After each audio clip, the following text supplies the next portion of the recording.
In this video, we're going to talk about character panel, paragraph panel, and manipulating and placing text. The first thing that we're going to do is we're going to look at the type tool. And if you click with the type tool, nothing happens. Notice I'm clicking and nothing happens, unlike other programs. Here you have to define your text box. You have to draw the text box and define it. Let me go ahead and define the full page here. Okay, notice I'm keeping within my margins. Anything within your margins should be text or logos. So the margins are here to protect your text and protect your logos.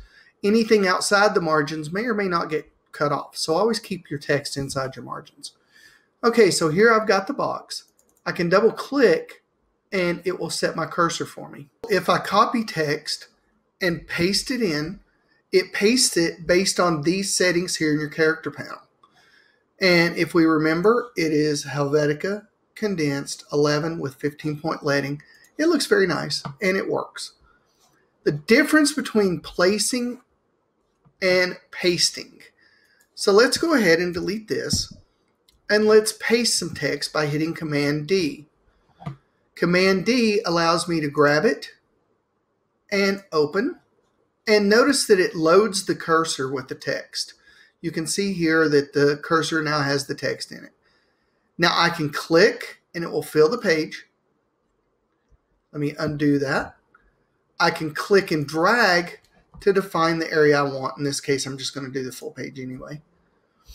And notice though that it came in, if I double click and select, look, it's now Times New Roman, regular. All of this has changed because I have placed the text. So it actually pulled the formatting in. While that's nice and everything, I don't really want that. For the purposes of this demonstration, I'm going to paste my text in. But look what happened now. It grabbed the first part because that was what the original headline said. So when I selected all, it pasted, but it took the attributes from the first part of the text. So let's just delete this. Let's make a new text box. Double click. I'm now in here. It says it's Helvetica. I paste it now, and sure enough, it is. So if you're getting weird things when you're pasting, just make sure that you're working with a fresh palette. All right, so let's talk about the character panel. The character panel, if we notice while we're on the text tool and inside, we also have this information up here along the top and here. So you can use it in either place.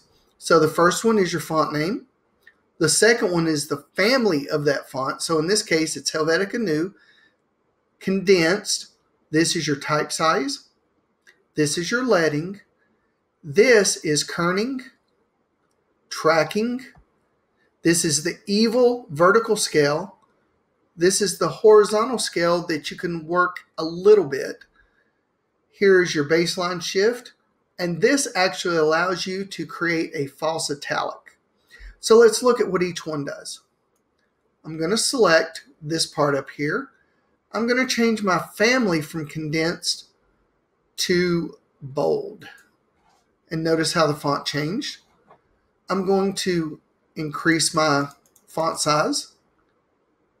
I would increase my leading, but it's just that. So I'm going to select a paragraph here. Watch what happens when I increase my leading here. Increases. Ooh, a lot of clicks. And decreases. Okay, I can actually put a number in here if I want. Now, why is this extra space here? Because when I selected, I didn't get that little piece right there. So when you select, always grab from the side and drag down. Notice that emptied. I can go in here and type the 13 that was there and hit enter. Now it all clears up. So when you're selecting text to do leading, make sure you select it like this, dragging straight down. Because if you select it like this, you're going to miss that little piece that's hidden out here. A lot of people don't know that, and it causes their text to do weird things. So again, best to select the text just like that. Now you can edit the leading. The next part, notice it's kind of grayed out. I can't do anything. That's because this works between characters. So V/A is your clue. You need to click in between a character here, like between the P and the I, and now it's adjustable. It's adjusting individual space between the P and the I, and I'm just clicking a bunch of times here. There. There. And I typically set that back to 0 if I'm fine. This, on the other hand, the tracking, if you select all of this, again, be careful. Select it this way. Grab from the front and just pull down. This does it over a lot of words. It spaces it out. What's nice is if you have, for example, let me set this back to 0. If you have, I don't know, let's do this one. Look, together. Together's all by itself. Well, if I put a little 5 in here, nothing happens. I go up a little bit. Oh, look, now we fixed it just by setting this to 10. But if we look, it's hard to tell the difference between these two lines, even though we fixed this to get rid of that little orphan at the end. Okay, so let's set this back to 0. Let's take a look now at the next one. This isn't, I don't like this. If we do 120, look what happens. It stretches it vertically. I'm not a big fan of stretching it vertically. If we go down to 60, see how that just looks horrible. So I always keep this at 100%. Here, however, I'll go between 80 and 120 just to get a little different look. Most of the time I keep it at 100, but for special cases, I may adjust this one. Now what's this? This is the baseline shift. So if I select this, now watch, I can double click and just select that word. And baseline shift it up, it goes up off the baseline. Notice I clicked it 7 times, and this is back to 0. Okay? So that just shifts fonts off the baseline. Why would you do that? Well, let's say that we had this 2 here. Let's say we could subscript it and superscript it, but that doesn't give us a lot of control. It's based on what it's set. So here I can actually move this up and then shrink the size of it until it's the way I want it. So if we look, we now have a nice way to do that. Now, how did I zoom in? Well, look down here. I've held the Option key down, and I'm using my mouse wheel to zoom in and out. You can also hold the space bar down. Oh, that doesn't work here. Why? Because I'm actually inside type. If I click on my selection tool and hold space down, I can click and drag around and move it. So notice I've got space held down, click and drag. That doesn't work if you're in the type tool and editing type, because if you add a space, that's what happens. Okay, so we've got the baseline. Now let's take a look at skewing a little bit. So we're going to select this, and we want that italic. Maybe my font doesn't have an italic. So I'm going to try 10 degrees, and sure enough, there's a nice fake italic. And that's all well and good. So let's set everything back to normal. Let's go back up here. Let's set this to condensed. Let's go 11 point, 15 leading, 0, 0, 0, and 0. So everything's back to normal. Let's talk about the next panel, the paragraph panel. And we're just going to talk about the top part here. Don't worry about the bottom. The only thing I would say is turn off hyphenation, because with it on, you may or may not get a lot of hyphenated words. Luckily in this one I don't, but a lot of times you do. And it's always better to manually take care of the hyphenated words instead of letting the program do it for you. So let's take a look. Let's select this paragraph here. Now, the nice thing is I can click anywhere in this paragraph. I don't have to click or select the entire paragraph for the paragraph panel to work. So align left, align center. See, now I've centered this text. Align right. Let's go back to align left. Let's select this one. Actually, I don't have to. I can just click in it. Let's go now. Actually, let's do this one. Now let's keep it this one. Let's left justify. And notice it lines up on both sides. The problem with justification is it adds space in between words.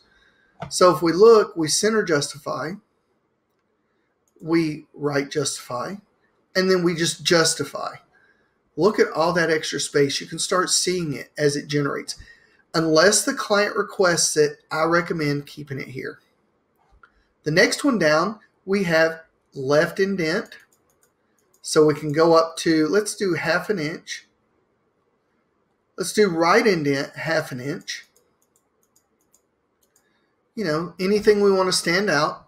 It's easy. Let's go down to the next one. Let's select a few of these. So for this, and again, I don't have to select the whole thing. Let's do, oh, look how much better that looks. If I was to tab this, let's set this back to 0. And watch what happens when I come over here and tab. Look at that. Look how far that puts it out there. This is much better, and the beautiful thing is you control it. So let's go back. We'll do this again. 3 clicks, 0.1875, very nice indent. Okay, the next thing, I don't use this one, but you would do that on the last line, right indent. Let's say you want more indent here and you want it to pop down, you would use that one. The next one is space before. So let's say that I want this paragraph here to be separated from here with more space. So I can just add that there. I'm not returning, which means I have absolute control over that space. This one's a nice one. Notice it's already set to 0.1875 because I set that beforehand. If I was to set this to 0 now, this is what the text would look like. Comes in nasty. So I can easily, 1, 2, oh, I like that. Maybe 3. Oh, that's even better. And that would be great. All right, so next, ignore space between paragraphs using same style. I can actually mess with this. Let's see what it says. The space between value will be used only if the paragraphs have the same paragraph style. So if you have a different paragraph style, it will affect that. Never really used it, so I'm good with ignore because I like to manually control my stuff. Well, let's take a look at this next part. Let's go down to this one. I'm clicked in it. This is a drop cap. I click it, nothing happens because it's only handling one line. It's already on one line. Well, let's go 2 lines, 3 lines. Now my B is getting bigger. But wait, there's more. Funny I said but. We can add more letters and a space. We can take this down to do it like that. Be careful though when you're doing this type of stuff. Let's say this was a T. I guess tut's involved. And we're going to take this down to 1 letter. Look at your spacing issue here. Now, how do you combat that? Well, it's real simple. You take your T and you find a T that's a little stylized that may fit better in that area. Now, I'm not going to go looking through a bunch of T's, but they exist. If you have something like this that has that little indent there, it will help fix everything. Then you can come here and kern a little bit. So we can come over here and we can kern just a little bit to move it out so it looks a little better. This little area here helps that T. Okay, that's great. But that's a lot of work to select the text and go over here and work. Well, let me show you a few things. I'm going to select the text. I'm going to hold Shift Command and I'm going to hit right bracket or period. If you do that, not right bracket, greater than. Shift Command period, greater than Shift Command comma is less than. It increases the text and it shrinks the text. But wait, there's more. Act Now, select a paragraph or a line of text or whatever. Option key, up arrow, decreases leading, down arrow, increases leading. If we select some stuff again, option right arrow increases your tracking, left arrow decreases your tracking. So you can get to where you can use the arrow keys and the option keys and the command keys and know what they do. Watch this. If I click here and I hold command key down and hit left, look, it goes between words. If I hold the shift key down, it actually selects a word at a time, just using the left and right arrow.